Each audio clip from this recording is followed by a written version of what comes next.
गर्दा यस्ता सर्पहरू म्याक्सिमम राति निक्लिरहेको भने यत्रो गोमन घरभित्र छिरिरहेको अवस्था छ। त्यस कारणले गर्दाखेरि सहयोग गर्नुभएको धेरै धेरै आभार व्यक्त गर्न चाहन्छु समूह सर।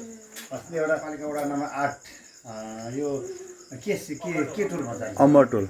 अमर टोलमा चाहिँ के नाम हजुरको? मेरो तीर्थराज पोखरेल। तीर्थराज पोखरेलको घरमा अहिले रातिको कति बज्यो? रातिको हजुरलाई अहिले ठ्याक्कै 10:20 गयो। 10:20 गयो। एउटा सर्प छिरेको छ भन्ने खबर आएपछि म यहाँ आएको छु। हाम्रो नवराज काफ्ले सरले पनि मलाई कल गर्नुभएको थियो, उहाँले पनि कल गर्नुभएको थियो। त्यस कारणले गर्दा यस्ता सर्प हजुर सबैजना होसियार रहनु होला। यस्ता सर्प देख्यो भनेदेखि बेला खबर गर्नु होला। धन्यवाद। हजुरले पनि यो समयमा आएर हामीलाई यो सहयोग गर्नुभएको धेरै धेरै आभार व्यक्त गर्न चाहन्छु समूह सर। अस्ति एउटा विराटनगर महानगरपालिका वडा नम्बर 8 यो अमर टोलमा चाहिँ के नाम हो? तीर्थराज पोखरेलको घरमा अहिले रातिको चाहिँ 10:20 लगभग 30 मिनटै गर्छ, 10:30 बजेछ। एउटा गोमन सर्प छिरेको छ, खाटो मुनि छ अथवा केमा छ, त्यो टिभीको ऱ्याक मुनि छ भन्नुभएको थियो। र म अहिले आएर हेरेँ, यो नानी सानो नानीले देख्नु भएको छ है। तपाईँले देख्नुभएको थियो? कहाँबाट छिरेको नानी?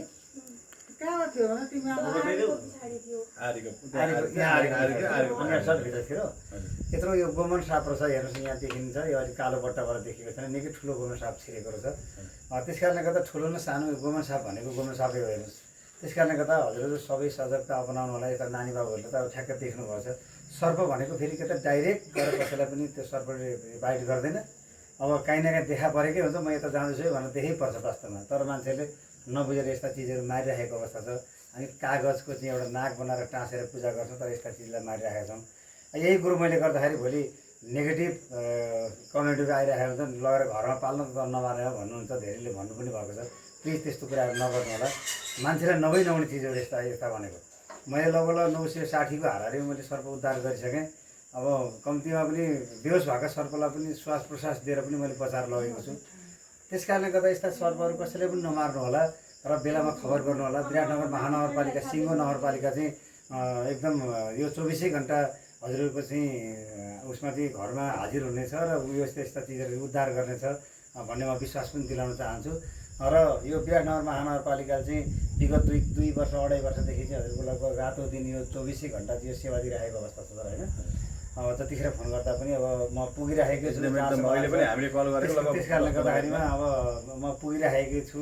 र यो जुन विराटनगर महानगरपालिकाले गरिरहेको सेवालाई चाहिँ हजुरले कुन रूपमा लिनु? एकदमै यो एकदम सराहनीय छ। हजुरले यो जुन कार्य गर्नुभएको छ यसको चाहिँ यो हजुरले गर्नुभएको कामको लागि चाहिँ जति प्रशंसा गरे पनि कम छ। हजुर त्यसलाई चाहिँ एकदमै अहिले पनि यहाँ हृदयदेखि नै धेरै धेरै धन्यवाद।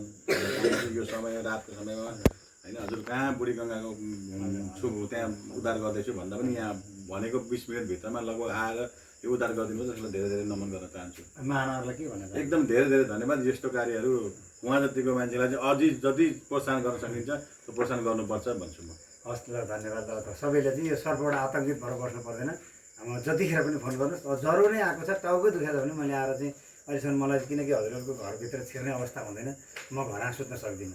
मेरो एउटा प्रणै गरेको छु, जनताको करबाट तल भत्ता खाएको छु, जनताको लागि मर तयार परेको छु भनेर म लागेको हुन्छु र म लाग्छु पनि र गर्छु पनि।